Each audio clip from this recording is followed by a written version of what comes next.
G'day mates, it's Doctor here, and welcome to another Yu-Gi-Oh! Deck profile, this time being Koa'ki Meirus of all things, because when they came out I thought they were one of the coolest concepts in the game.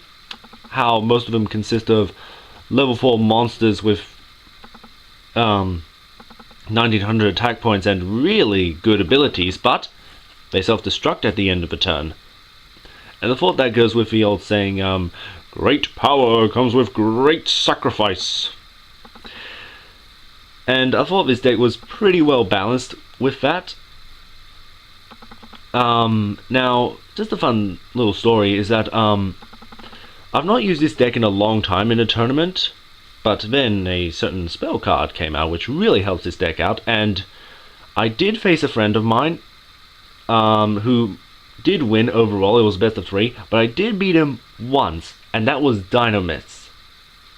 So I think this deck could still hold up today if I used it in a tournament again, but who knows. Maybe I'll post a comment, or I'll put it in the description of the video. Yeah, probably the second one. So anyway, going through the actual deck now. 3 Koa'ki Meirus boulders, prototypes, tornado, which by the way really useful for pendulums. Or against pendulums, I should say. Grammar. You use it for, like you're helping him out. Now I want to use against. 2 Sandmans. Wall. Guardian. Overload. What? I thought I said Overlord. Crusader, very useful, and Urnite. I have 2 more Iron Core of Koa'ki Meirus, and as you probably just saw, this is the spell card I'm talking about, because you may notice a lot of cards, because they're so powerful, they say you can only use the effect once per turn, but it doesn't say that for Diamond Core of Koa'ki Meirus, so you can use this twice, and I'll explain that in tips and tricks. 2 product dualities, Core Compression, 1 day of peace, Shrink, Core Reinforcement, Iron Core Luster, 2 of them. Automatic Laser, Core Blast, which is perhaps the most destructive card in this deck, and not going to go over because it's a bit long. But a tip with this card is make sure you have 1 Koa'ki Meirus on the field, and it's almost like the equivalent of an atomic bomb to your opponent.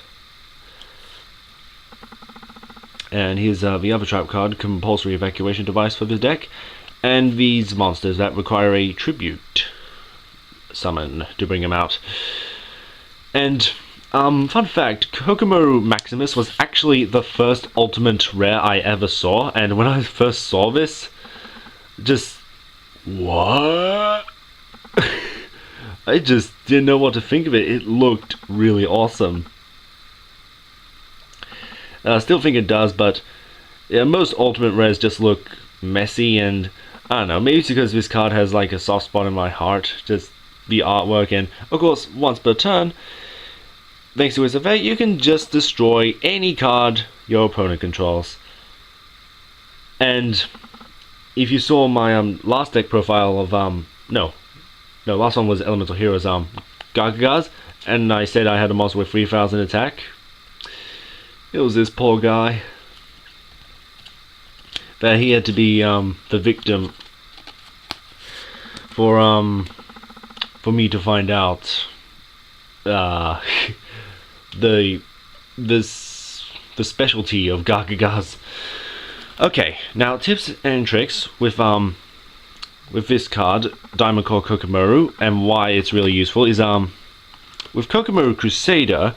When it destroys a monster in battle, you can add a Koa'ki Meirus card from the grave to your hand. And it's 1 Koa'ki Meirus card, so it could be Iron Core Koa'ki Meirus, a spell card, or, you guessed it, Diamond Core of Koa'ki Meirus. So this is what I meant, you can use this card twice. So use it once, use Crusader to take out an opponent's monster in a fair battle. Yeah, I say fair, but and then yeah, use this card again to add another Koa'ki card from the deck to your hand. And then,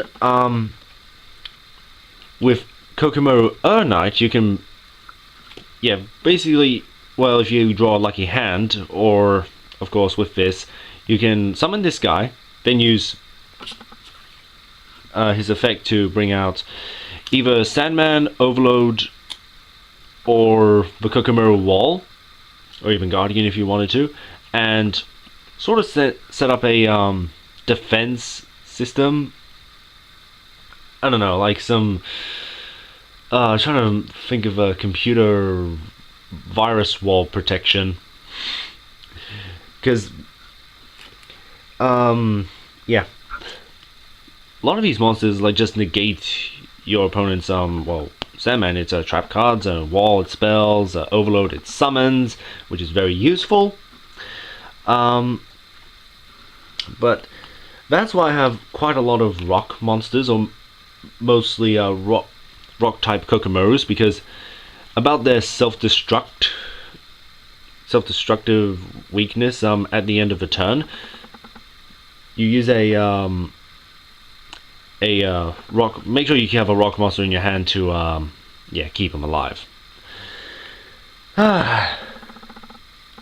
Really do like Koa'ki, and I hope I do get to win a best of 3 match against my friend with the Dino Mists. Yeah,